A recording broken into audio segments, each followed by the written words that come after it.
কোন পুরুষ যদি তাহাজ্জুদ গুজার হয়, কপালে সিল মেরে ফেলে, আর এদিকে স্ত্রীর সাথে গালিগালাজ করে, সে কখনো আল্লাহর খাতায় ভালো মুসলমান হতে পারবে। নবী সাল্লাল্লাহু আলাইহি ওয়াসাল্লাম বলেছেন, খায়রুকুম লি আহলি ওয়া আনা খায়রুকুম লি আহলি। তোমাদের মধ্যে সবচেয়ে ভালো মানুষ সে যে ব্যক্তি তার ওয়াইফের কাছে, তার স্ত্রীর কাছে, তার পরিবারের কাছে ভালো। যার বউ বলে যে না, আমার সাহেব লোকটা আসলে ভালো মানুষ, সেই লোকটা আসলেই ভালো। বুঝতে পেরেছেন? আবার অনেক মহিলা যদি এটা শুনে বলে যে ঠিক আছে, আমি ভালো বললে তুমি আল্লাহর কাছে ভালো হবা চান্দু, তাহলে শাড়ি একটা পিছে দুইটা না দিলে তো আমি ভালো বলবো না।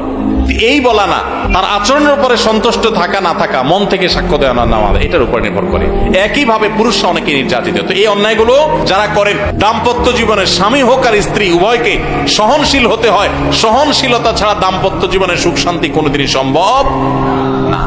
এই জন্য ভাই, আল্লাহ তাআলা কোরআনে কারীমে পুরুষদেরকে বলেছেন, ওয়াশিরুহুন্না বিল মারুফ, তোমরা নারীদের সাথে সুন্দর আচরণ করো, সুন্দরভাবে তাদের সাথে দিনাতি